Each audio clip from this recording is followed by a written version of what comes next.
lunchtime.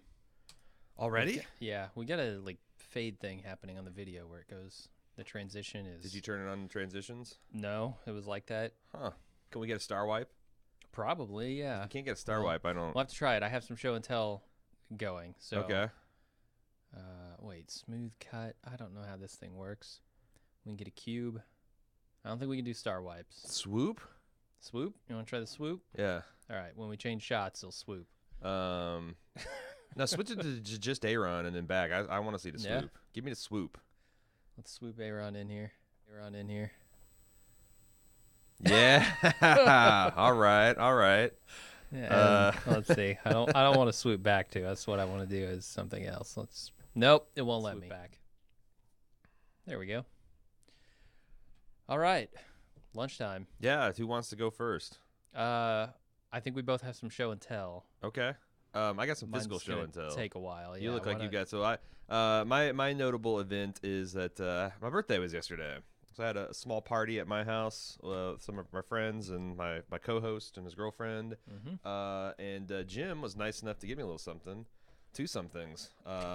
Rick and Morty action figures from Funko. Funko's branching into the action figure game, eh? I guess so. Yeah. It's cool because Rick's got his trademark flask and portal gun. Morty has got Rick's laser pistol, and then there's also two extra pieces, which are the arms of the mechanized Snowball. Yeah. From season 1, you have to get Bird Person, Mr. Poopy Butthole, and Mr. Meeseeks, who packs a pistol and a 9-iron to get the Snowball in a mech suit. So it's pretty cool. Yeah. Rick also has his trademark vomit. That's true. Chin. He's in the vomit configuration. You haven't seen the last 2 episodes, have you? Not the latest ones. All right. This week's was pretty good. Pretty good. Oh, the other thing is Adam. So I got this friend. His name's Adam MacGyver, but it's McIver, not MacGyver. Although when he pronounces it indistinguishable. Who I'm proud. I've met him through my wife. Because our wives are mutual friends. And our first time we met, we played this game called Legacy, which I think I talked about on a Lunch with Jim and Aaron. I think it's this game where you play it, you're dealt you're like this aristocratic house, and you start off with a man and a woman, and they have children.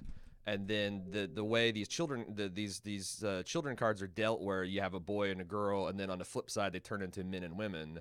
And then you arrange marriages, and you upgrade your mansion, and you get prestige points and all this stuff. And essentially, you play out the game over 4 generations of your family, and you try to build. And what I did is when I play any game for the first time, I don't know what I'm doing. Oh, here's Legacy, by the way. What I don't know what I'm doing is I just role played it. So it's I made matches I didn't think were in the win the game, but I'm well, Aaron Jr. wouldn't marry that woman because she's got X, Y, or 0. So I did that, and it was just super fun because I think all 4 of us started kind of playing that way, where we just talk through and how our family. Oh, that's something our family would never do. Yeah, but it was fun. Also, Adam, he is if you follow board games, he is the designer, illustrator, and graphic designer behind one of the hottest indie games at Gen Con, Ex Libris. Ex Libris. Okay. So he, if you've heard about that game, one of my friends designed it, and he's pretty excited about it, but very very low key and modest, because I had no idea he was even working on it until 2 months ago, and then I had no idea that it was blowing up until literally I started seeing news articles about it from all the places writing about Gen Con. So, and it's funny because Eric and Levi knew about it. I mentioned, I can't remember. I was talking to Levi about something, and Ex Libris came up in conversation. Oh yeah, I just had the designer for that over for dinner the other night, and he's like, "What?" So yeah, he seems like a good guy. Has he won any awards that he didn't know about and then found out about later? I don't know. I feel like he'd be our kind of guy if he did that. I did, because he did win a Best in Show from Ars Technica. Oh yeah, cool. And I forwarded the article to him, dude, you're blowing up, and he had not read it yet. So, or been aware of it. So yeah, and then Cecily got me. She slipped into my computer bag the other day, so when I pulled my computer out, it came out with it. She got me 2 tickets to Nick Offerman's Full Bush show. Awesome. Here in Cincinnati in November. It's not a comedy show. He just takes his pants off. He's just gonna. Yep. He's just got this massive bush, and it's gonna be him standing there. It's very Andy Kaufman. It sure is. Then he's gonna challenge people from the audience to wrestle. All right. So that's that. That's my birthday. I'm super fucking tired because I was up till about 1 o'clock last night, and then I had to get up at the crack ass at dawn to take my kid to school. First time. Well, I guess this is the first week he had school, but like it was, and I know it was gloomy out today, and maybe that had something, but it was like dark when I got up. I thought it's pretty fucking early in the year for it to be dark when I'm getting up. Like that's more of a November type of thing, isn't it? Yeah. No, it's climate change. I blame springing forward. Yeah. If we were this evil daylight savings time crap. Yeah. Ever since Indianapolis had that, right? No. Yeah, but it's recent. Like Indiana went daylight like 5-6 years ago. Right. Never understood that. No. Well, we need to work because like it's kind of bizarre that we're on the same time zone that New York City is. Very. But Chicago is on Eastern, or Central time. I thought for sure when we went to daylight savings time that we would also transition to Eastern or to Central.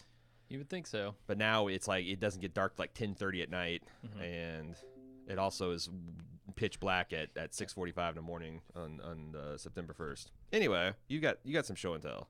Yeah. I got spoiled. There was some pre-release spoilers. There was. There's production notes. An output that goes nowhere. Does this go anywhere? That probably doesn't go anywhere. Okay. There we go. Yeah. So I've been getting back into game collecting stuff because that's what I do every so often. Just rotates back on the rotation. Once every few years, I get back into it. Yeah. And can I ask you something? Is there an instigating? Like, can you pinpoint? I think it's financials. I think like when I'm financially stable, when you got some coins you can rub together, it's like for stuff to blow it. Where's some nest speculation? Who's got a gold-plated Zelda cartridge? No, it's seriously just like collecting. Yeah, like I have that bug in me. My dad's got that bug. Yeah. Like he had a garage full of baseball cards and Star Wars memorabilia. Sure did. Probably still has it. I don't know. I haven't been over there in like 15 years. But I got the bug. I got the itch again. And I went on Craigslist and I posted a wanted ad for video games. Looking for love ad on Craigslist. Wow. LFVG ad on Craigslist, and a couple people responded. The second person to respond said, "Hey, I got this Modern Warfare 2 edition Xbox," and I'm like, "Okay, who gives a shit? I'll give you $25 for it." He's like, "Sure, no problem." Xbox 360 or whatever it is. What? Okay.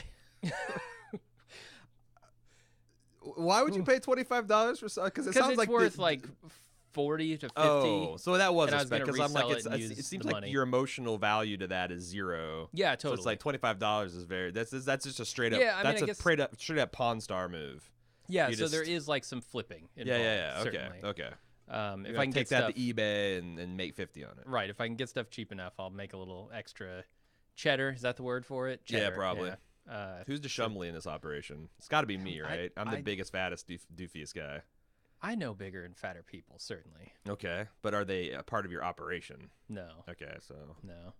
I needed Shumley. Didn't that guy get like busted for something terrible? I think it was like child porn. That's what I don't want, because he's a real life guy and I didn't want to go there, but I thought it was something like that. That's why I say I think it was. So in no way am I the Shumley of the operation when it comes to that. It's just in the big fat dumb guy category. Okay. So he says, "Hey, got this Xbox. I've offered 25." I'm like, "Sure, no problem." He then comes back and says, "Hey, I have two Ataris. One is regular. One's the big game selector." I'm like, "What the fuck is he talking about? The big game selector?" Yeah. And so I asked him for pictures. And one of the pictures he sends over is this one. Okay. Is it going to swoop in? Yeah. Swoop. He swoops to this. And I'm like, what the hell is wood this grain thing? So I start doing a whole bunch of Googling, and I find out that this is actually, let me switch to the next picture here, a better picture that I took. This is actually a Can Atari. you turn it towards me a little bit, because I want to take a look at these. This thing? Yeah. I want to take a look at these titles, because I mean, this is my, like, I'm not a NES kid. I'm an Atari 2600 kid. And so, Yar's fucking Revenge, awesome. Yeah, that's a great game. That also was a Walking Dead plot point last year. Yep. I don't remember that. No, Eugene. Oh, right. He sat in his dorm playing it with hot Negan wives. It's a silly show. Right. Is there asteroids there twice? There's a couple asteroids, a couple Pac-Mans. Atlantis, got fond memories of that. There's a Fire World or whatever it is, Sword Quest. Is that a Zaxxon? No. The white cartridge and the there's I guess Donkey Kong. Oh, and there's a Carnival Okay. that are Coleco. But it turns out this is a kiosk that was meant for demoing 2600 carts that was in like Kmart's and stuff. Interesting. And I went online, I tried to find more information about it, and that was about all I could find out. And I was looking for like prices, what is this thing worth? Couldn't find anything anywhere. And I was on the Atari Age forums looking for it, and then somebody linked over a German, like there's one guy selling it, and he's in Germany, and he's asking like 2,500 euros for it, which is insane. Wow. That's too much in my opinion. Post for 2,000 euros, just cut his dick off. Right. Right. The one problem with it is this top left corner of it has like a chunk missing out of the plastic, which sucks. So it's not in like amazing condition, but for like this super rare one of a kind item. Does it work? Yeah. Have you actually hooked it up? Ta-da! Wow. Yeah, it's called the iMagic Previewer. What did you hook that up through? Because like I got an adapter. Okay. The RCA to coax. Okay, yeah, because it was like one of those jobs where you had to go and get the butter knife out and screw it to the back of your TV and then flip it from one mode to the other. So I picked this all up for like $150. This thing is worth way, way more than that. It's like super, super rare. Damn. Everybody on the forums was like, "Holy shit, good find!" Yeah, that's awesome. That's fucking sweet, man. It's so weird. It was just like this random. Really, this comes out of an Xbox Craigslist wanted thing. Right. Weird, and it also came with other stuff. Like, here's the box that it came in. So this Holy controller shit. here, is also pretty rare. It's called a Newport Pro Stick. Yeah, and there are two of those in the box. I had that, the one in the middle with the big orange button. I had Point that. Master. Yeah, I had that one. That one is desirable. A lot of people like that one. And then it comes with this, which is what's known as a heavy sixer, which is like the most rare of the standard Atari consoles. So that's worth like $100. And then it's real nasty, real fucking disgusting and dirty. And I went through and I cleaned it all up, and here's what it looks like afterward. Whoa. Right? Dude, you need to. That's pretty so fucking you need sweet. to go cartridge shopping. You need to get like I'm trying to think of the old, like there's a space shuttle simulator for the Atari 2600 where you actually use those game selectors as like landing gear switches and opening up the shuttle's main doors. And that's pretty cool. There's that's the thing I never understood about the Atari is the switches on it, like that you use those as part of gameplay sometimes. Right. Because I always think of a console as like sitting very far away from me. Yeah. But I guess no, man. Yeah. Back in the day, you were like on the floor with the switches. Sitting Indian style / Native American style / First Nation style, and having to do that.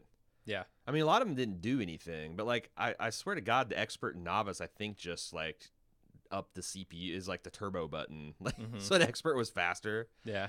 Probably. I doubt there was like sophisticated color, AI. Yeah. But no, that's man, you did a hell of a job cleaning. Now is that you're gonna take this to Antiques Roadshow and they're like, this would if with the original patina, it would have been worth 2,500 euro, but since you've cleaned it, it's now worth a plug nickel. I think they would just call that cruft. I don't think they call it a no. Patina it's a patina. Is it patina or patina? I think it's patina. Patina is what I've heard it pronounced as. Yeah. Because I'm always amazed that by cleaning something you actually but I guess is it really the fact that you cleaned it, or is it the fact that you cleaned it improperly and probably damaged it? I don't know. I mean, for a lot of like really, really old stuff, it's all about like the history of it. Yeah. Like you want to know that it's been around the block. Right. I don't think that's true with like video games. Because people still want to use those things. It's not just like a collection sort of thing. Yeah, that's sweet. Like I was just thinking like it would be fun to kind of stream like going head to head on Oh. combat or How the hell would we hook that up? We need some kind of crazy adapter. Well, no, to HDMI. This game capture deal, I don't know if I still have them, but you can certainly it comes with a pigtail that accepts like AV cable, just like a yellow. I'd need to get an adapter to AV. Wait, I thought you had a. No, it's coax. It's just RCA to coax. What's RCA? It's a plug like those red, white, and yellow cables, right? Except it's just a single one that the video and audio come through. Oh, is it the round, like looks like a serial port type of thing? Because it's got one of those too. Yeah, it's round. It's not S video, no. Okay. It's round with like just a single, like connector poking out of it. Okay, well, I'm sure we can get something that'll adapt it. Probably. But yeah, that's my childhood right there. Yeah. That was my first video game machine. I'm happy with how it cleaned up. But the 2600. Well, yeah. Well, cool. It might have been this. I mean, I don't know if you got it at Sears early on. It was probably that. Nah, it was not. I mean, it's so funny because like it did have wood grain. It had where it says the telegames right there. There was a wood grain dash on it, and it's and there's a wood grain at the bottom. It looked very similar, but it's not the same. Yeah. So that was my week essentially, like looking through, searching, and cleaning all that stuff up. Have you had like? Because my most amazing find like that was I was at a flea market, and I found a first edition Tom Clancy Hunt for Red October, the one that was like printed by the Naval Press or something like small, and it's got like a totally different cover, and it's in pristine condition. It was worth like $500 or $600 back 15 years ago when I found it. And I was a big Tom Clancy. I guess I kind of am. Like his writing went to shit in later years, but like I have really fond memories of like Red Storm Rising and Hunt for Red October and Cardinal in the Kremlin and Patriot games and all those. Yeah, it started getting shitty right around Rainbow Six. When he started making video games. Yeah, well, I mean, the dirty little secret that came out when he died was that I don't think he wrote any book except for like Hunt for Red October. Seriously? That he essentially did all the military. He did all the military research and like came up with the loose plot points, but he had no desire to do any kind of like character development or dialogue, so he shipped that all off to some other guy. Wow. So, yeah. I want to talk to that other guy. Right. Like, what was it like writing all these books with Tom Clancy's name on it? I mean, perpetuating this myth of Tom Clancy. I mean, I don't know why he just didn't. Because it's not like I don't think it would have done anything less to his legacy. Although like it's funny because I used to be on the Tom Clancy news group and the Usenet group, and Tom Clancy himself would get on there from time to time, and like, and the thing is like I always felt like he was he always came across as pretty smug. Not necessarily like insufferably so, but like I can see how he wouldn't like his pride is like I just want the, but it's like I'm thinking of like what's Margaret Weiss and Terry Hickman, wasn't they the ones that collaborated on all those Dungeons & Dragons books and the Death Gate? I mean, it's not unprecedented for authors to work together, and they have different skill sets, and so like just doing it. Like I do all the military research and come up with all the realistic, because that's what that's the thing that set Tom Clancy apart from a lot of the others, just like how well researched and accurate his realism was. Yeah, I don't know. If he's a smug, egotistical asshole, who knows? Maybe he just on a back cover. He's never served in the military, but he's always posing a back cover in like a fucking flight suit. Really? And the hats with the different, and I'm sure they're given to him by fans, and the military guys love him. But it's like I always kind of rubbed me the wrong way. Yeah, that's the thing though about like making those finds. I don't think I'll ever find anything this awesome again. Like I think I've hit the height, the peak of my collecting. Yeah. I don't know, life, my collecting. I think that's though, like hobby. I kind of before we struck on this podcasting, I was really seriously considering like become not like a Pawn Star kind of thing, but like a guy who buys washers and dryers on Craigslist for $25-$50 and sells them for $150-$200. Like essentially a junk man. But then because like also like when you're like trolling Craigslist, you also get these finds that you can then sell on eBay or Craigslist, and it's like it seemed like it was a kind of fun way to go around. It's like it feels like it's like not exactly piracy, like you're not exactly swashbuckling, but like the whole thrill of the hunt and getting treasure falling in your lap. No, it's fun. I'm definitely like I'm torn because I want to. My personality is such that I want to take it like super seriously, and I want to start making videos about my finds and stuff. Right. And I know in the back of my head that's just going to kill it for me. And I want to keep it as a hobby. I don't want it to turn into a second job. Essentially, like I don't need my second podcasting life to turn into this video game thing, right? Like I've already done the hobby into business thing. Right. I don't want to try and do it again. It's I'm trying to stir, like, because I'm trying to get more into, like, I want to do some more video game streaming. And I'm trying to figure out a way that I can just, like, I'm not going to treat it like a job. Like, I'm not going to take suggestions. It's tough, I'm not going to do, like, I think with our personalities, like, wanting to, like, having this perfectionist streak and wanting to get better at something. And well, I mean, I definitely want to get better at games and, like, improve the presentation. But, like, as far as, like, you know, like essentially it's just like, look, this is a one-way interface. You can watch me play this game and all that. I don't really want to, like, I don't know how much I'm going to get into chat or anything, or it's more of like, this is me trying to use this as a tool to get better. And like, maybe people would find it interesting to see, like, you know, like what a 40 something guy can do in a video game. But like, I don't want this to I don't want to become a streamer. I don't want to take subscriptions. I don't want to read people's donations. That's the thing. Maybe you just stay away from monetization, because to me that's where the switch gets turned. Yeah. Because if we never did like the Amazon stuff, right, I don't know the Bald Move ever would have gone full time. Yeah. Because there's no incentive. It right? snares you. Yeah. So yeah. Okay. Well, that's cool. That's a hell of a show and tell. Yeah. It was a crazy find, and I was super happy. Yeah. So I thought I'd show it off. What else do we got? I think we should go to Q&A, yeah? Yeah, sounds good. For Franca from Los Angeles. If you had a logo instead of your name, what would it be? like the artist formerly known as Prince? Yeah.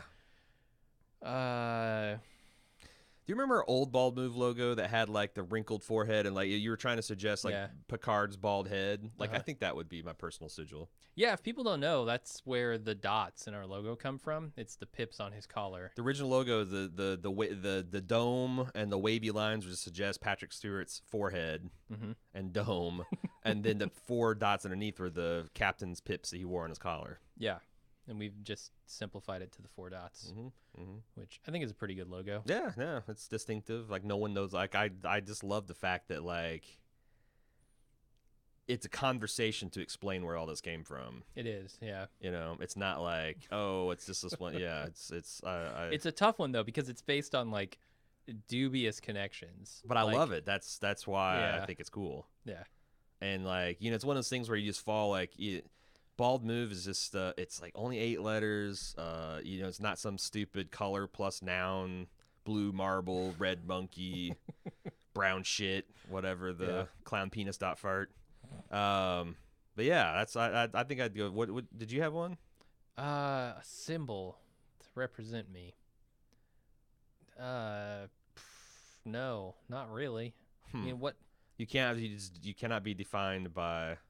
I'm beyond symbols. You're beyond symbols? Yeah. No, I don't. I've literally never thought about this question. Surprisingly, like maybe your symbol would be a small conversation. No, really? Like just explain the like, full majesty of. So how's it going, buddy? Right. It's been a while since we talked. Yeah. It's like a 3-hour conversation to fully encapsulate the gym experience. It's like God passing in front of the cave. You can't take the whole thing in; you'll go blind. You have a 3-hour conversation before you grasp it. Is there a symbol for chaos? Is there like a mathematical symbol for? It's a fox watching Willem Dafoe fuck outside. That's my symbol. The Antichrist. Yep. He also wants to know if you could place one secret audio or video feed in the world. Where would you put it? Man, can anything be better than the Situation Room at the White House? I can't imagine, no. And that's like that's not just this administration, like any like any given, like if you just have to roll the dice of where the most interesting things are happening, it's got to be there, right? Yeah. So I would put the secret feed there. I'd blow national security wide open. Radical transparency coming your way. Maybe I'd put it. I put it inside the Giant Bomb conference room, because if we could get insight into how they conduct their business, that would help. Until Robert Koo retired, Robert Koo's office would be another strong contender. Shit, that'd be good. Yeah. So there, good questions right off the bat. You got a tweet? Yes, I'm trying to figure out which was the first one to come in last week. Continuity. It's Yeah. overrated. Do you think the Double D's care about continuity? Nah, man. They just A little bit, They just throw yeah. dragons and fire and say, deal with it. We did the coding hobby last week. Oh boy, I don't know. Let's I'm see. just really letting you twist in the wind here. Let's throw a real. This is not a softball. This is the opposite. This is a hard ball. humdinger, eh? Yeah, we're gonna throw a fastball here. All right, Chris Matthews, I'm ready. Dylan Blank says, "Have the Double D's shown enough that you believe they can create a show without source material, i.e., Confederate, and it be good?" I mean, I think that I've seen enough that I think they could write original series that's compelling. I don't know. I mean, there's a lot of skepticism around the Confederate, just the premise of the idea, because, yeah, I mean, yeah, I would have been. I mean, I'm not excited for that, and like, I'll definitely watch it and see, because I feel like that the meta conversation about that series is going to be fascinating as well. But that's just a super controversial topic they're addressing, and I don't know that they have the backgrounds necessary to deal with something like that. That's going to be anything like if there's that's the thing when you say like project like that, you cannot say that I'm just aiming to make it entertaining. This is just entertainment. Yeah. It's just a fun thought experiment about what if the Confederates had won and we still had slavery in America. Like you have to be making a statement. And I don't know these guys have the background to make a kind of statement that's A, going to be edifying to anybody, and B, is not going to be wantonly offensive. How was Man in the High Castle taken when it came out? Because I feel like that's very comparable. Well, here's the thing. That, for people who don't know, is a scenario in which the Nazis won World War II. I mean, it was America is living under Nazi rule. Right, it received well. It was, it was critically acclaimed, and I didn't hear the backlash that I'm hearing on this. Now, well, it's because I think this is maybe a more sensitive subject in our country. Well, and there's this one guy got interviewed by Larry Whitmore on Black on the Air. He's got a new podcast on the Ringer Network, and he wrote this. He wrote one of the leading think pieces of it. And his thesis is the difference between like Confederate and the Man in High Garden is. There were no men in High Garden. Mace died pretty early on. Well, it's not high. What is it? High Castle. Yeah. Yeah, he got blown up, didn't he? That like the Nazis were utterly defeated and their history repudiated. In fact, it's illegal to show Nazi affiliation in Germany, and German schools are all about teaching what a horrible thing it is.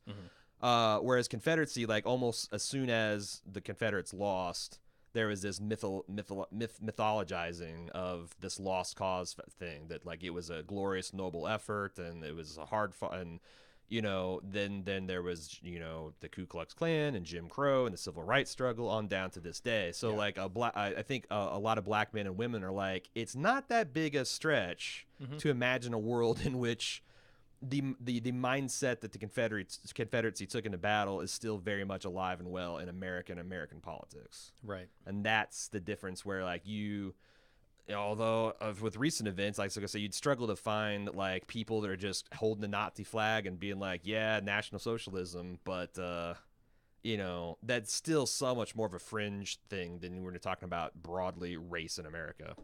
So I don't know. I'm skeptical. I wish they would, pick a softball project maybe. Yeah, and I haven't seen any of their original stuff. Have they done? I think because Game of Thrones is like their big thing. Okay, well they're like then exploding onto the scene. I don't think whatever as they a showrunner. Yeah. I just don't think whatever they create is going to be as good as Game of Thrones, because Game of Thrones is like the best thing, one of the best things ever written. Right. But I believe they could do a good enough job that people would enjoy something original from them. Yeah. I just wish they'd. I don't think Confederate is it, though. I think they should have gone for something to just be more purely awesome or interesting or entertain me, because I do feel like they like to do. They're showmen. So, Jalen 86. How long did it take for you guys to get used to using pseudonyms? Do you use them off mic, or do you just turn Jim and Aaron on and off when you need to? Jim was sort of a nickname for me going into this whole thing, so it didn't take me long at all. I would say 0 episodes. And Aaron, like a lot of people call me Aaron. My name is actually Aaron, so it's not as much of a pseudonym. It's just more of a nickname. It was tough to remember to call you Aaron all the time because I always called you Aaron. So when I'm trying to do Aaron and so similar. There you go. Yeah. But the other thing is, like, our old show was much more of a production. Like, you know what I mean? Like, not from a technical quality, but like an intentionally kind of artificial, goofy. Like, it was a lot more like morning disc jockey kind of stuff. So, like, to me, calling you Jim and I guess me Aaron was like, it was easy to do that because we were more, I guess, of a character than we were now. Because now I don't feel like I'm much of a character. Like, there's not much difference between the on-air Aaron and the off-air Aaron. Yeah, Aaron. I'm at a 6 instead of a 5. That's pretty much it. All right, another tweet. No, that's all the tweets we had. I'm kidding. Of course, I've lost where my place is here. How do you like your steak? Steven asks, how do you like your steak and with what on the side? I'm a classic steak and baked potato kind of guy. Yep. Love a good baked potato with a steak. Maybe broccoli. Yeah. I so I've always been a medium guy, and in the last 15 years I transferred to medium rare. Yeah, that's right. And then the last 2 times I cooked steaks on the flat iron, I made them like rare. Yeah, my girlfriend's into rare. I'm not. And I like it's interesting because I like the flavor of a medium rare, but the rare, the almost buttery texture the meat has is like I'm really loving the mouthfeel of it more so than the meat itself. So, and I just like I salt and pepper it, and I fry it up in my cast iron skillet, and it's I usually use bacon grease or sometimes like butter and fresh ground garlic in there, and yeah, I'm a butter and garlic kind of guy. That's how I like it cooked. Voodoo Rat from Atlanta. If you could instantly become proficient at any one and only one skill that you don't presently have, I know Kung Fu style, what would it be? It might be Kung Fu. That'd be pretty sweet. Instantly could become proficient at one skill that I don't have. Because that's the thing, like, I've got a ton of skills that I'm not necessarily proficient in. So does that count, like an existing? Because I guess what I would most like now is to be like I like to become a seasoned sailor without going through all of the sometimes frightening experiences that because like the first time you go through like a really bad storm, I've just always heard it described as a universally terrifying experience, but then it's like it really resets your expectations for like like a good gusty blow is like nothing. So, like, I guess I would like, because I've ambitions sometime in the next decade or so to do like some blue water sailing, and like you can't get that. I guess what I really need to do is take like a summer and go crew for because that's like there's these websites that are entirely dedicated to finding captains that need crew. Yeah. And you can like go in like I'm just essentially like they call it rail meat. All I'm good for is leaning out on the side of the boat as living counterbalance. And if someone tells me to clap on that line and pull, you pull all the way up to like So I think that's probably what I need to do is to like do some blue water racing, like volunteer. Yeah, that'd be cool. But because otherwise, I'm certainly not getting the experience I think I need in the intercoastal waters of the Midwest. Go up to Alaska, get on one of those deadliest catch boats. Yeah, sail. do a crab catch. A crab catch because there's a ketch is KETCH is a type of sailing vessel, but weird. So yeah, I'd like to become a salty dog instantly. Boom. That'd be nice. Ready to go. I was gonna say pilot. I think it'd be cool. That's a to good be one able too. to fly. Yeah. It's expensive though. That's the problem. Like, even if I became instantly proficient, would I have the money to actually fly anywhere? Right. I don't know because I heard it's like a $5,000 to $10,000 proposition just to get your private pilot's license. Yeah, I have a buddy, James. Actually, is his dad. I think is a pilot, and he was getting his pilot license. I think he's got it now. I've had several friends who've gotten their pilot's license, and I've considered it. Yeah. I just never had the money to do it. Right. Yeah. But you can do Maybe it next year. You can do it. Yeah, you can do it like over time too. Like 'cause Yeah, it's gotta be yeah, you gotta class get here, so many class there. hours and rent. It's going to be renting the aircraft because buying an aircraft is a whole other pain in the ass commitment. I think I'd be good at it. Yeah, I think that's why I it'd be a stayed good on pilot. sailing because it's kind of the freedom of flying, but Yeah, much more accessible from a monetary standpoint. for sure. Texas Sandman, who is from Texas. Mm-hmm. I would assume so. Over the past 6 months, I've really gotten into eating an apple a day. After some experimentation, I've settled on the Pink Lady as my go-to choice. It's got the perfect mix of tart and sweet, Granny Smith being a distant second. This last weekend when I was grocery shopping, I got stuck with some nasty-ass Mealy Ambrosia apples. It's the worst. Mm-hmm. It's the worst. Mealy apple is bad. And that's like essentially all Red Delicious. Because Red Delicious when I was a 7-year-old were like my cream of the crop. But you can't get them anymore because they bred them for looks instead of taste. And they just taste shelf like life and size. And it's bad. I don't know if it was the asshole Harvey messing with supply chains or Pink Ladies going out of season, but I'm not happy. If you have a favorite apple variety you can suggest, please, no Honey Crisp. They're freaking expensive. Oh, that's the thing. Honey Crisp is the gold standard for apple in my mind. Yeah. It's the perfect fucking apple. It's the getting a pilot's license of apples. Now, if you go there's local orchards, or you're citing $3.50 a pound. There's in my local orchards when Honey Crisp are in season, you can get them for significantly less than that. Especially if you go and pick them yourself. Oh yeah. Go to some orchards, pick yourself. But I think you'd like Fuji. Yeah, I love Fuji and Granny Smith. Yep, Granny Smith is like a great that's a good caramel dipping apple. Sure. Yeah. But Fuji, I think you'll really like, and they're widely available, and because they got that I've never had a mealy Fuji. They're always very firm, and they got that nice crisp, it's like sweet tart, clean, very very comparable to the pink. I actually the I don't like the Pink Ladies because I think they're the ones that have the skin that's a little thick.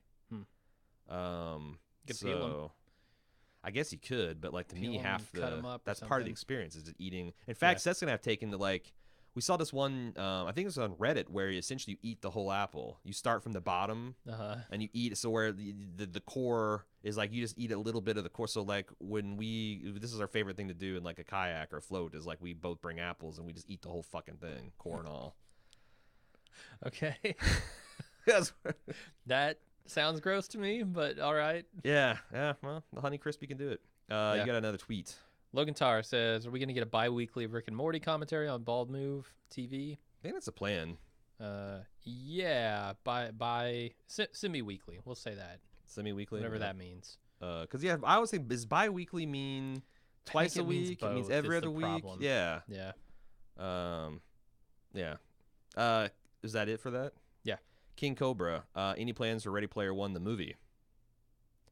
Probably. I imagine. Yeah. It just depends on whether something if it comes out opposite a big superhero movie, then no. But the movie studios are pretty good about the scheduling on that. Holy Christ! They started advertising this early, March 30th, 2018. Holy shit! All right. Well, that's they started advertising it 7 months out. Yeah. Yeah. So yeah, because you've read the book.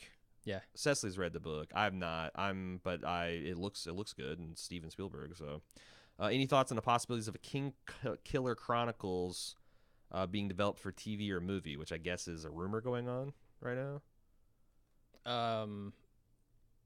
No. So that's the Kavoth or whatever, Kavoth, the one that you actually said you were going to start reading. Yeah, the Patrick Rothfuss There, stuff. yeah. Have you gotten into it yet? No, I haven't. Okay. I've got into video game stuff instead. Yeah, never. It's been the playing books, Zelda. I know. Done. Yep. Yo, speaking of rumors, this has just got confirmed that season 3 for True Detective, and how David Milch was rumored to be working with them. I guess he wrote the 4th episode. Okay. Of the season, and here Nick P is writing the rest and directing. Oh boy. So this is put up or shut up, I guess. You've had the time to develop it. Yeah. You've got an all-star partnership with a talented writer and showrunner, and I guess how you pronounce this guy's name? Mahershala Ali. I think so. Yeah. The guy from Moonlight and Daredevil and House of Cards. He is attached as the lead, and it's gonna be set in Arkansas. Cool. So I mean, I imagine that would be a Bald Move production. Yeah. Would you do the full dingle on it this time? I think so. Go back and isn't that do what we all did? the. No, I'm talking about going back and doing it like up style, like where you have all the different segments and weird transitions. I think so. Okay. I don't know. Right. I mean, we got nothing but positive feedback on it. I just know it was a lot of work for you. It was, yeah, but it depends on when it hits, right? If it's like, oh, we've got 2 other shows Right. on, probably not. We'll Right. just do a standard podcast, but Right. yeah. Okay. Have either of you watched The Magicians of the Last Kingdom? Nope. No, not me. All right. Moving on. Stacy Johnson says, Jim, can you recommend a book for meditation, beginner's level? Seems like you did a while back, but I can't recall it. The only thing I can think that we talked about is that 10% Happier by Dan, what's his name? Yeah. By that ABC news anchor. Or Harris, or right? CBS or Dan Harris, right? I think it's Dan Harris, yeah. It's called 10% Happier. Look it up. I got about a third of the way through that book. I wouldn't say that book like teaches you about meditation and how to do it. I would say that book will prime you for enthusiasm in meditation and what it can do for you. It's not really going to tell. I mean, look, meditation is just sitting there and trying to push all the thoughts out of your head essentially at first. I mean, it seems like everything meditation revolves around the idea of being present. Yeah, mindfulness. Presence, mindfulness, all that stuff. And the reason that's nice is because it breaks you out of the routine of like taking everything for granted, because it's not hard to fill yourself back with childlike wonder when you just like stop and think about like, Jesus Christ, look how beautiful it is. And like, man, the sun feels good against my skin and things like that. Yeah. You don't need a solar eclipse to do that when you are mindful. Right.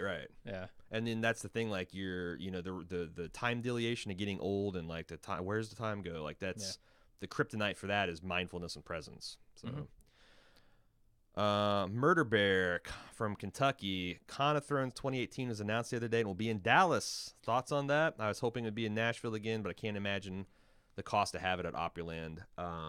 Probably considerable. Have we heard from Zach on that? No. And that's why I don't have a lot of thoughts on it, because I'm not sure what the situation there is. Yeah.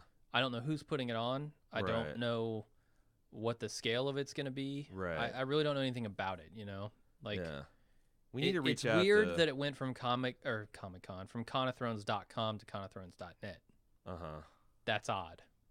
Yeah, I mean, I don't know how much we're allowed to talk about, but there is some there's some typically Game of Thrones behind the scenes possibly. Yeah, Littlefinger's involved. And I'm not saying who's Littlefinger and who's Cersei and who's Ned Stark, but there was the idea that maybe that would split or cause some kind of schism where you'd have so I don't know which is the real one. I don't know. I'm not saying I would. I don't know if this is right. Like if everybody's involved in this that was involved in the last one, I'm not sure. So I don't know. But I mean, in principle, I'd be excited to attend the Con of Thrones. I would even do like if they were split up, I would even probably be inclined to participate in both, as long as that was like not some kind of blood feud kind of thing. Yeah. But so anyway, also depressing thought of the day. There's a decent chance we'll have 2 cons before the next season. Yeah. I was just doing because it's a long off season. It's a long off season. Although what I've because someone asked me this and I did some research, and it's very hard to find like any definitive date. It's like mostly they take the amount, like it's been 9 to 11 months between starting of filming and season going to air. So like if you take the shortest amount of turnaround and they said they're going to start filming this October, then it's like, well, we might get it out by July. But if you take the longer and think of like these are 6 essentially movies, will that be effectively the longest amount of Game of Thrones they've ever shot? I don't know. Yeah. I don't know. I was surprised to hear that they're actually going to be start in production this October. That doesn't give them as long to write as I thought it would. Yeah. So anyway, next tweet. Adam Smelter says, what format / release schedule do you plan to use for Stranger Things? Any bonuses for the club? I think it's going to be instant takes because of the nature of the Netflix series, the binge mode stuff. As far as release schedule, I'm still not sure. I know we're going to be doing season 1 instant take style leading up to season 2, but I don't know, are we going to release 1 a week, 2 a week, 3 a week? We just don't know yet. Right. I'd like to do some bonuses for the club. I just don't know what they are. If anybody has any suggestions, that'd be great. I mean, the one thing you got to realize is like the fact that we're doing Stranger Things is kind of a club bonus. Like we don't make it a secret that the club, like we like it to be rewarding, but the main focus of the club is to let us do this full time, which allows us to do the breadth of coverage that we although we've been very narrow of late. Right. So yeah, like I don't, because that's the thing. Like traditional club offering, like what would we do? Like, there's no way you could do like an instant take, probably. I mean, the podcast or instant take. We do deep dives as a club bonus. Like that's weird. Yeah, we could do like some kind of like end of the season wrap up exclusively for club members. Yeah. I don't Something know. we need to think about though. We do. It's like I've been thinking about like our holiday festivities, like what we're gonna do this year too. Old Griswold from Brooklyn. Would you rather have Jon Snow's ass, or arse as he says, or Tyrion's intellect? I kind of want the ass, because if you have that, you don't need the intellect. You don't need the intellect. You don't need you just marry a dragon queen. I mean, I do feel like that. You know, it's not so much that beautiful people tend to be stupid. It's just that they don't need to be like they might be smart as hell, but like not challenged in the same way. They're not challenged the same way that unattractive or even average attractive. Like if you are that good looking and that have that impressive a physique, like just so many doors open to you. It's the best privilege to have, I think. Attractiveness privilege is the best privilege to have. Mm-hmm. Like it's like with that you can easily get everything else that you need. Money, power, influence, done deal. Yeah. What about you? You going with the ass? I'm going with the Tyrion intellect. All right. I want the intellect. Because if you're that fucking smart, it opens a lot of doors too. Right. Imagine how well you could take advantage of the people with Kit Harington's ass if you were smart enough. Right. Let's see. I gotta do a bunch of scrolling here. Hey, that was your question. Robert Fincham says, when does the pod pack get released? The pod pack gets released 1 month from 2 days ago or something. It's 1 month from the launch of it, because if I send people the links to the RSS feeds before the project is up, they can just go cancel their pledge and get the pod pack for free and screw. You think people would do that involved. I don't think a lot of people would, but I think some people would. And if you do it's a shame that I can't just release it. Like if it was Patreon, I could charge people immediately and then give them the link. Yeah. But yeah, this is, I mean, I think the key learnings here is this was your baby. So I'm not responsible for any of the best. No. And I think that you want to do more, and you'll probably continue to experiment, because I think even if you just came back to the same way for, like, say we do this for Westworld or Walking Dead, it'd be interesting to do an A/B experiment where you just like instantly, as soon as you back it, you get the RSS feed to see how big of a problem that would be. Yeah, I mean, because ideally I'd do it something that charges you immediately. Like, that's the thing. I planned this too late. I realized, hey, this would be a cool idea, and I got it started too late. Yeah. If I had another month of lead time, we would have probably had a website to do all this stuff. Yeah. And it would have been automatic, and it would have been so much better. But you know, because even then, like, I also wonder, like, if people would take advantage of that, would the incentive of instantly getting the pod pack would overcome the people that are going to be shitbirds about essentially stealing content? Yeah, probably. Camila Pogo from LA. Would you recommend as the best institution to invest at 23 if you had to choose just one? Or what would you recommend? Like Roth IRA or 401k? Invest in yourself. Invest in your education. No, don't. So the way it's been explained to me is that Roth IRA is better in the long term because you pay taxes at today's dollars, and then when you withdraw money out, you don't pay taxes.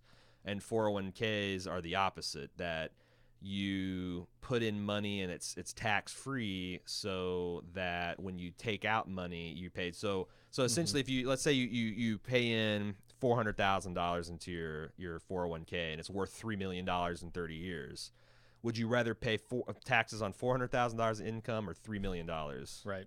But the other thing is, like, you know, are you going to draw? Are you planning to draw that down to zero by the time you die? Like, there's, I mean, what tax bracket are you going to be in? That's the other thing. Like, you can really. This is like a video game. Like, how much do you want to min max?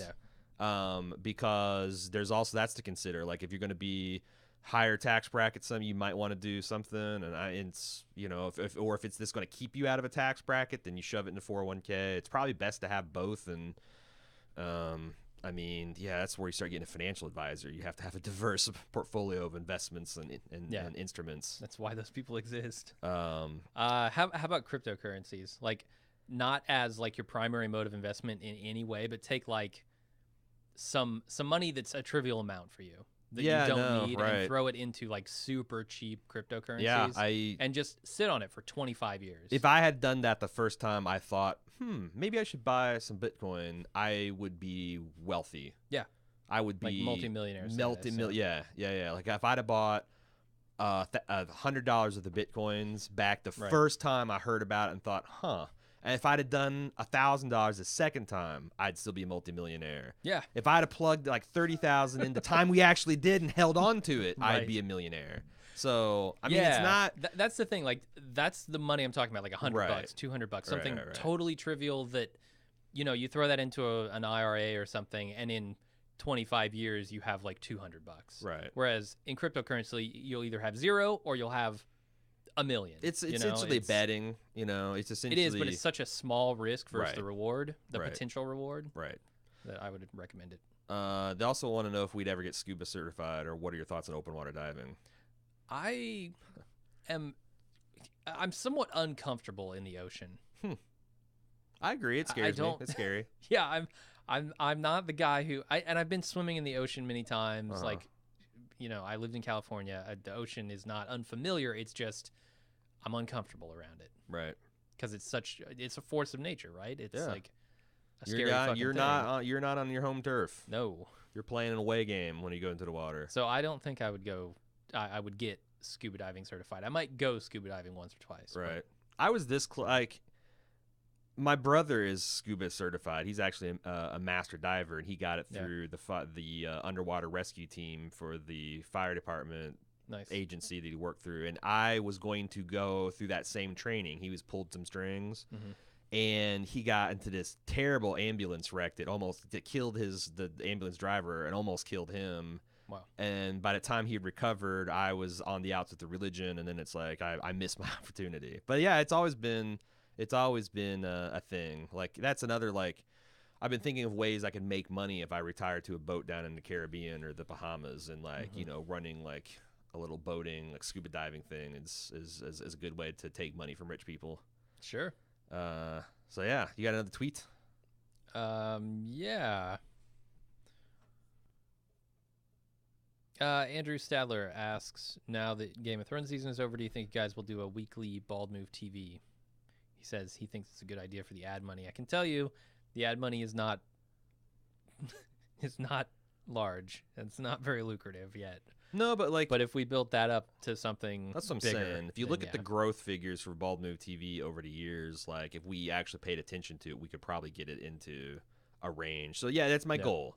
I let down a little bit during Game of Thrones because I've been super busy, and also like the ad, like we're already enough to be selling ads right now, and like we just need to get the ad channel primed and ready for that. Because it's like I demonstrated a proof of concept.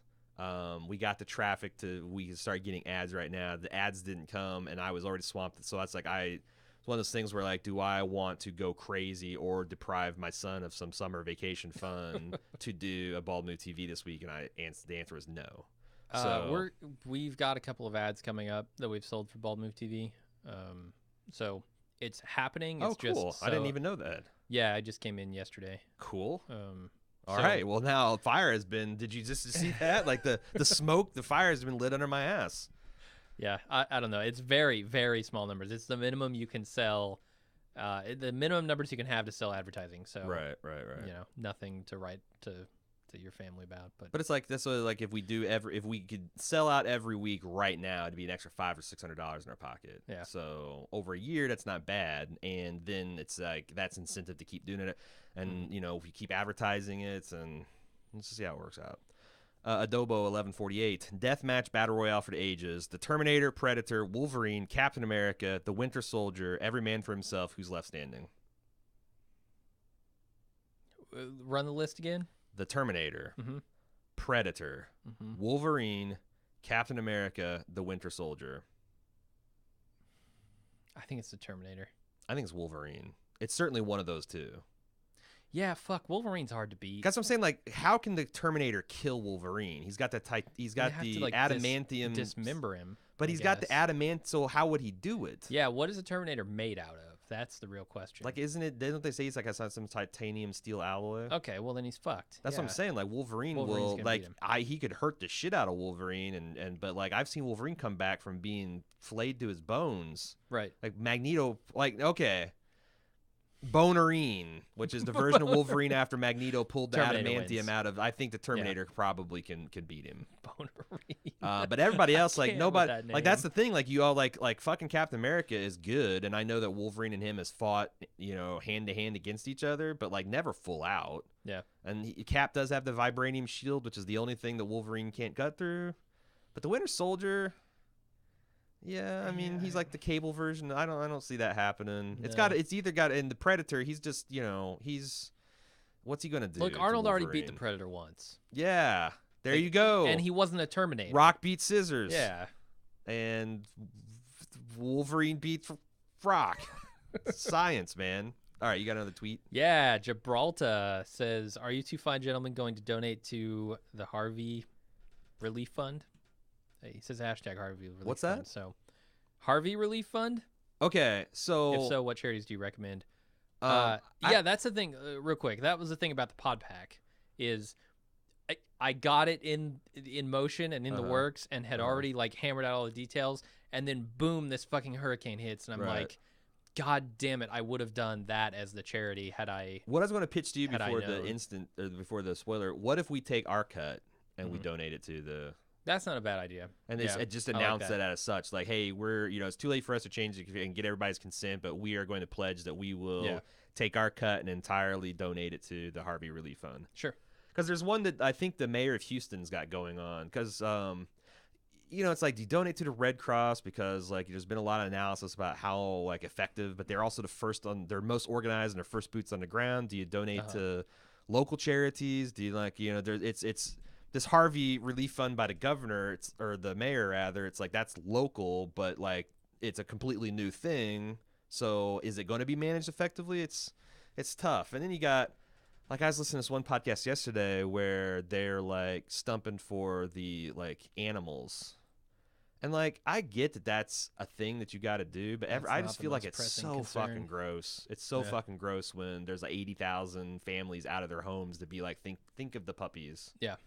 But, like it's one thing. It's like if you got the, Sarah McLachlan late night Arms and Angels, like, you write a check out to the SPCA.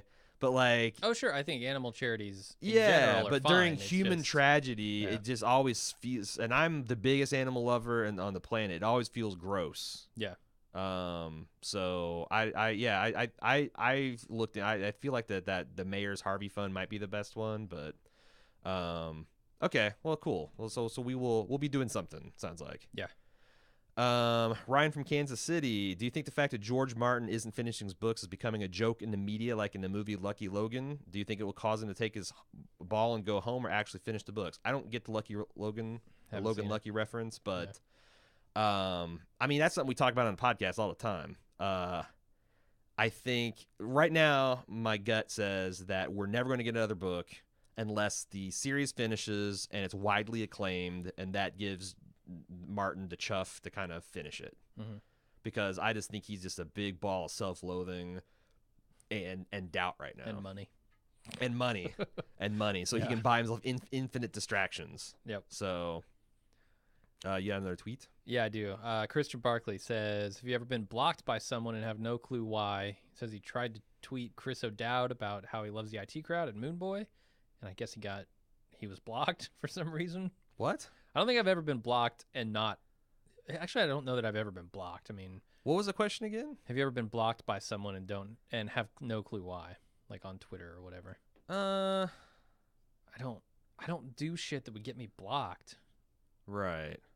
like I'm sure I don't know why Chris O'Dowd blocked you. Right. I'm just tired of your shit, man. I know I've had some run-ins with people on the internet that's disappointed me. But yeah, like I don't, like and especially now that I'm a content creator, like I know what it's like to be on the other end of a very small fire hose. Like people that are like, you know, above the, like even Jerry O'Connell, who's like a C minus D plus celebrity, right? Come on. He's 10 times the size of us as far as anything. So like, you know, and I also think like I should read some of my feedback sometime. People talk at you like you're a piece of meat or a piece of shit. And they have no nuance. It's like they either love you or they fucking hate you and you're an idiot and you should die. Sure. And that stuff just like, I mean, I can see where people have a hair trigger. I do it. Like you send me a shit, you show your ass to me in my email, I just click delete or block. Yeah. And Google says, "Would you like to send all future correspondence to your spam filter?" And I say, "Yes, I would." Yeah. So it's the only response to that. Yeah, it's like it's like, what am I gonna do? Take time out of my day to like respond to your shit when I can't even respond to the people that are like giving me positive experiences? Yeah. No. So I wouldn't let it bother you, man. Just go forth, sin no more if you're a bit of an asshole, or just, you know, live without Jerry O'Connell in your life. It's a good person to be tweeting, though. I'm also a fan of that stuff. Obama from the USA. All right. Oh boy. Okay. Do you think the former president have to say? He's a Bald Move fan. It's pretty cool. Do you think tracking abilities for podcasts, such as total number of downloads across platforms, or average stopping listening points, or even how often a user uses the fast forward button?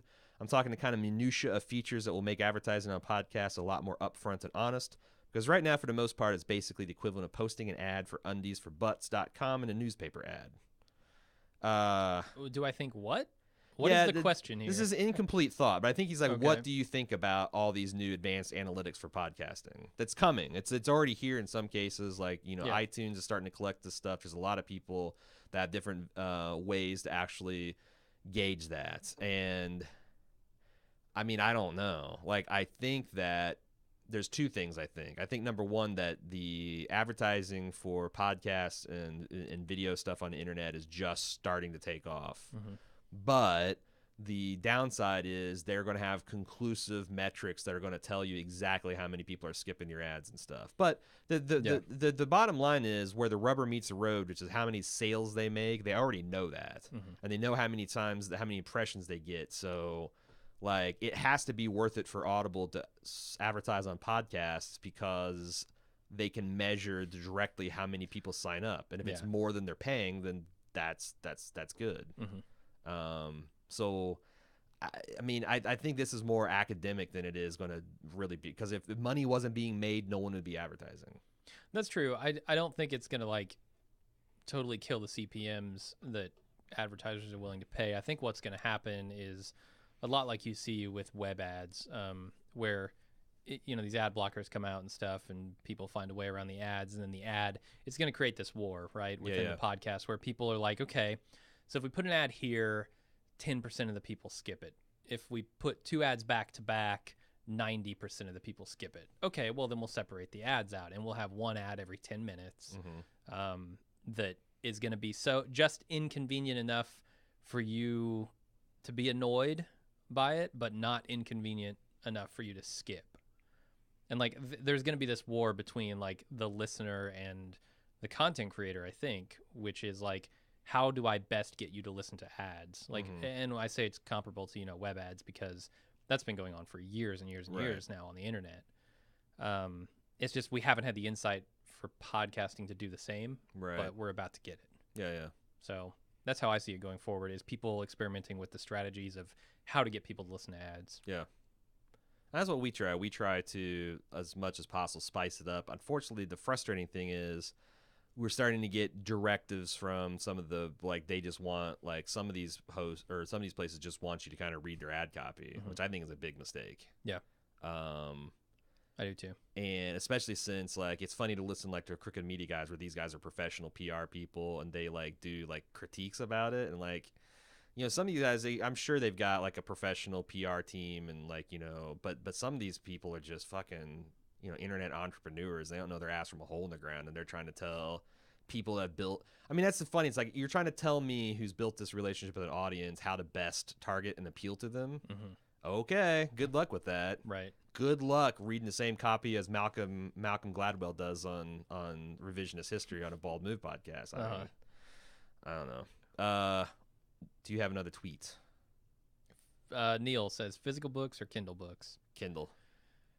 Yeah, I'm a little of both. I like audiobooks a lot, but for books that I like to have books on my shelf as well. I mean, I have shelves full of books, and that's after I've gone through several rounds of getting rid of it. Like I've got like the Patrick O'Brien. I've got a bunch of like self-help books that were critical to me. I've got a bunch of my old favorites. Yeah, I think that's important. Like these are books that are important to me, and so I keep them in physical form. Yeah, but I haven't bought a new book in years. Yeah. That hasn't been on Kindle. Mm-hmm. Yeah, I've been buying digital exclusively. Darwin Fishy, what's the possibility of Bald Move using YouTube as a platform for more of its content in the future? Highly likely. We'd like to. Near, we just don't know how to almost do it. certain. As soon as we get some more manpower to we can actually just farm that shit off, that's when it's going to happen in a big way. Yeah. Until then, we're just going to have to be like, it's going to be a niche club feature. Lightning round, by the way. We're entered to lightning round. I got one more. WC and me says, "Hey Jim, do you have an Intellivision in your collection? That was my childhood game." Ooh. I don't. Although I would like to add one eventually. Yeah, the Earls family had a Intellivision. They did? There was this really particular. There's one game they had the best version of Bump and Jump I've ever played. Remember that game? Yeah, that's the one where you're in this kind of car and you're jumping over buildings. Jumping over cars and you're landing on them. And, right. And like a dump truck will dump cement in front of you or something. And also they had this game where the concept is you were miniaturized inside like the president's body. And you had to administer drugs to you had to go through. And I'm like, I still kind of marvel at how they are able to do that in that era of video games. Like that was sort of pretty gross looking.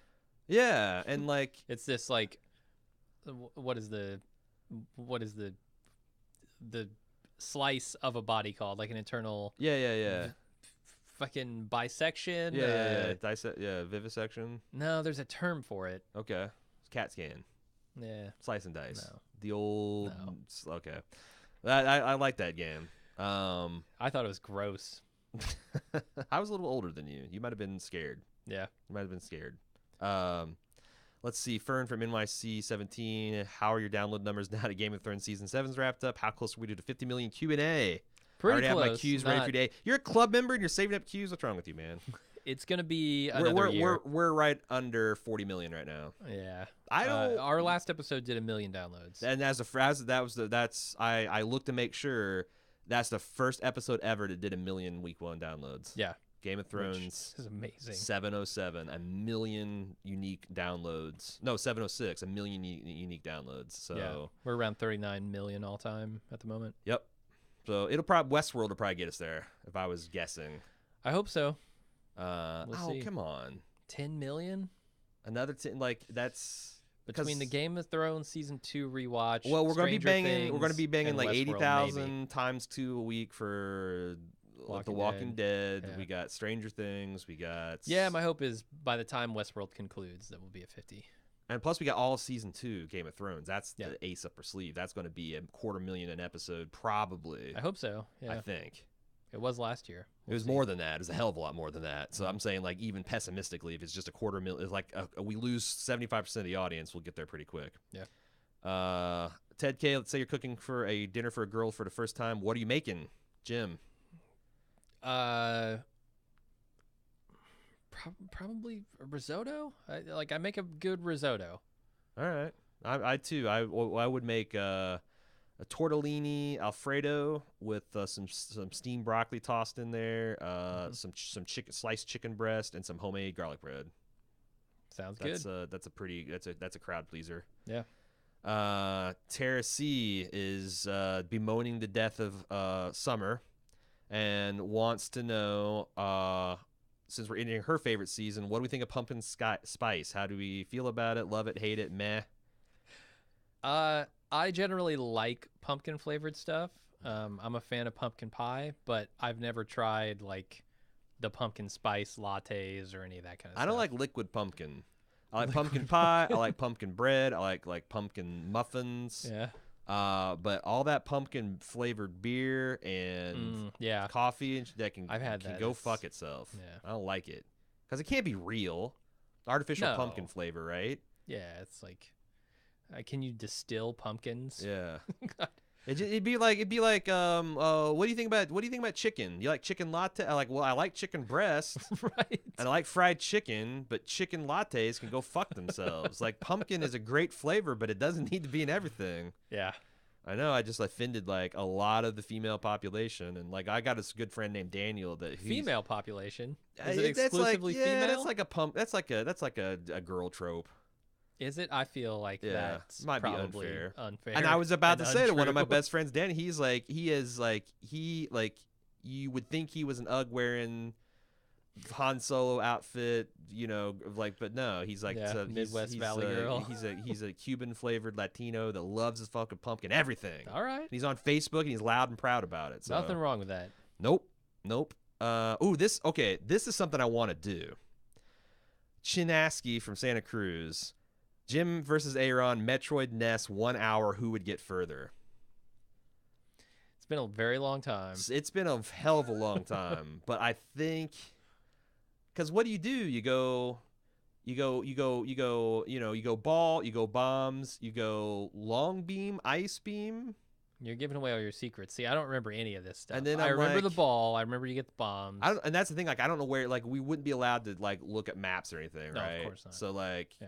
Because I whipped that game's ass back in the day. How do you measure furthest? Ooh, that's a good question. Because like, do you just start running, and open up the most rooms? Maybe we should maybe we should see like the first to beat a mini boss, like Ridley or Craig.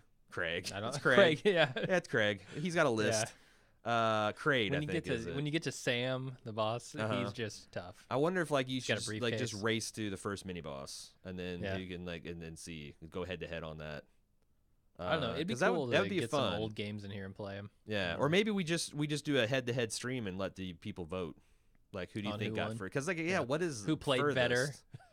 Who got further? If you don't actually defeat a mini boss, and it's like, do you judge by how much territory you explode? Did you judge by how many suit upgrades you unlocked? I don't know. How many items? Yeah.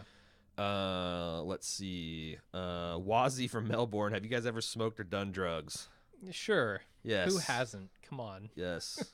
Yep. Maybe in Melbourne they don't have them, but here they got them. Here we try them. I don't smoke. I don't smoke tobacco. Yeah. And there's like I did for a while and I hated it. There's drugs that are on my never list, like heroin, cocaine, PCP, meth, like essentially anything the Arrowwind says, no, don't do that. I haven't done and wouldn't do, but everything else I've pretty much tried out and or regularly participate in. Gondwandalandia. Sure. Yeah. This is like the precursor to Pangea, right? That was the supercontinent before Pangea. All I know is this guy has tried drugs. And he's from France. Like, France is the real supercontinent. Let's see. Oh, yeah, he's okay, so the taco scam went from Detroit to Portland, and it was another shit. I actually starting to think this is an official the festival? scam. Yeah. Like, and it's cross state lines, Rico these fuckers, because they've got to know by now. Taco Rico. This is the sixth city that they have ruined with their shitty taco fest. Yeah. And I did get my money back. And that's the other thing. They will readily, like, without any challenge, give you your money back. Now, here's the thing. They won't give you your money back for your fucking tokens. But they will refund your ticket cost. So, and maybe that's because I paid cash. I paid cash for my tokens. Because I can't remember. I remember being like, "Well, shit, I only got really half my money back." But it's a fucking scam. I think they're just dumping this whole everyone's loving Taco Tuesday, Taco Street Taco, all this shit because it's a fucking scam, man.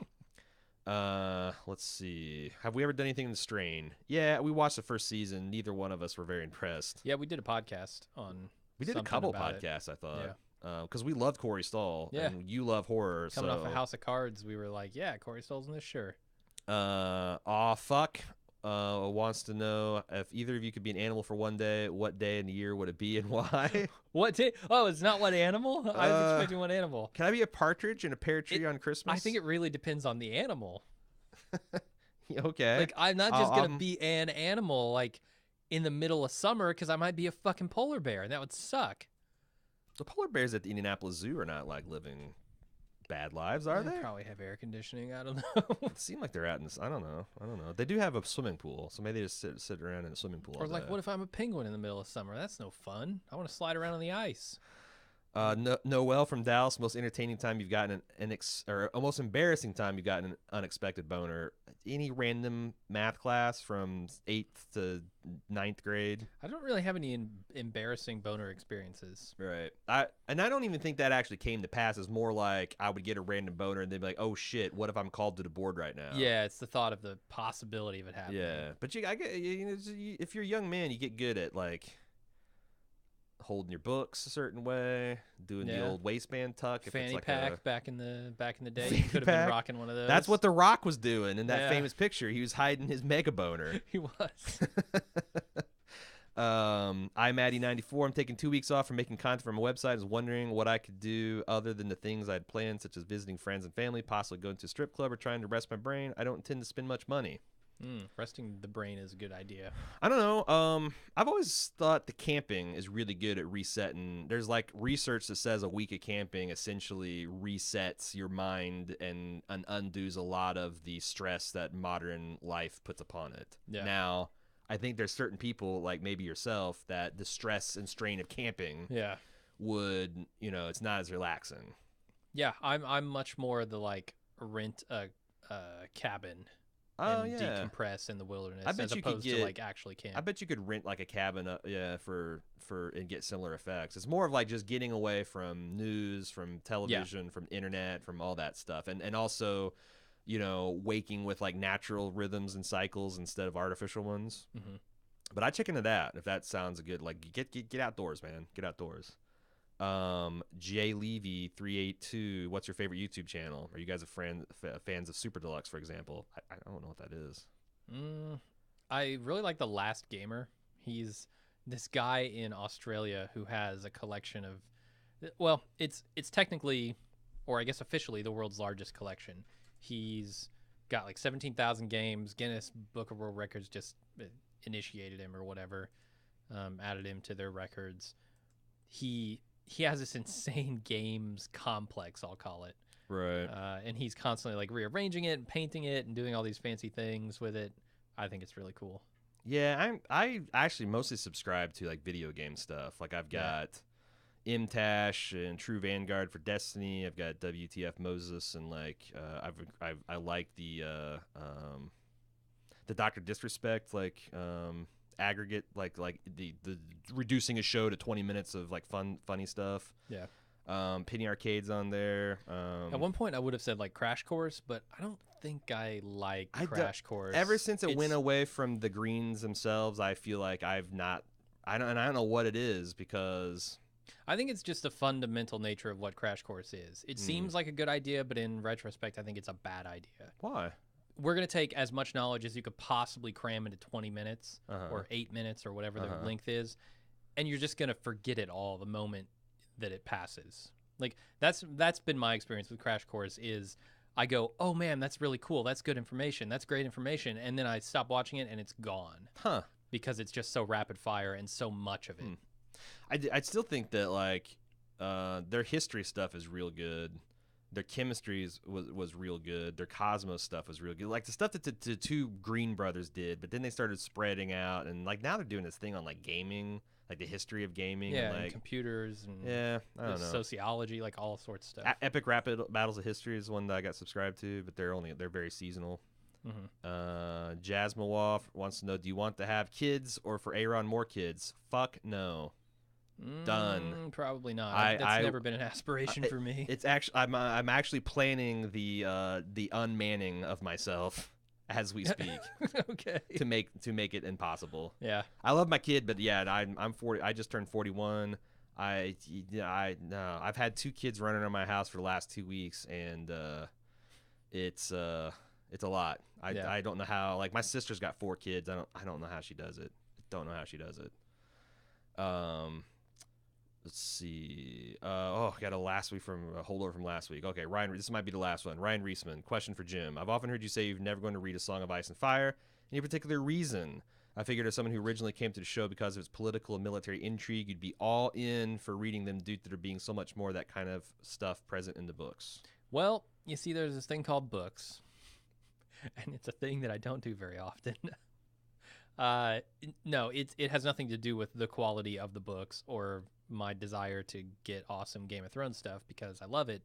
It's just I don't really read all that often. So, it's just not going to happen. It's not something that I don't want to do because of any specific reason. It's something that I say I'll never do because I know it'll never happen. They're too big. There's too much of it, and I just won't sit down and read it. Yeah. I mean... I have no bias against it. It's just... Right. I mean, there's like some things you're just not going to do. Like, I'm working on our preseason hype for American Horror Story, and I know people are going to ask, have you gone back and watched season 1 and 2? And I'm like... I really don't think I'm ever going to do it because it's an anthology. I don't know, and Cecily's seen it all, so like I've got that thing where like it's not like it's a completely missing thing of the show. I don't take that as seriously as my other stuff, and it's a fun thing I do, and I don't want to take 26 episodes and cram in my brain when I'd rather watch Twin Peaks or go back to watching Deadwood or something like that. Like I get it. Like some things are just like it's just not gonna happen. Yeah, it's not gonna happen. So like know that, and it's not because you hate it. Yeah, and like if you don't want to listen to my opinion because of it, then fine. But like I don't owe it to anybody to watch all seasons of American Horror Story. So this is the last one, and then I'll try to. There's a couple of good ones I'll answer on the forum, but Garth Gow from California. Podcast in question. Why do so many podcasts take midway breaks during their episodes? Is it easier to simmer down and edit that way? Is it really because they need to take a break and chill out? Why don't you guys do it? Or do you take breaks and not bring attention to them? Oh, like actual breaks, not like, oh, we're going to break for an ad. But I think they always... Like, we're going to go away and we're going to take a break. And there's going to be like 20 minutes or 20 seconds of music, and then we're going to come back. I think you understand this more than I, because I think you feel that impulse to make it a little bit more of a show, right? And in your mind, those kind of interludes are like that's like what NPR does. That's like what like any like that. I think that's associated with like a higher production. I think he's talking about people specifically saying we're gonna take a break. We'll be back in 20 seconds or so because they're gonna stop recording and just chill out for a while and then come back to the podcast. Well, that's his speculation. That seems well. Some crazy people to specifically me. say that's what we're doing. Oh, like yeah, I've heard several podcasts do that. Huh? And I don't understand that impulse at all. I'm like, you're on a roll.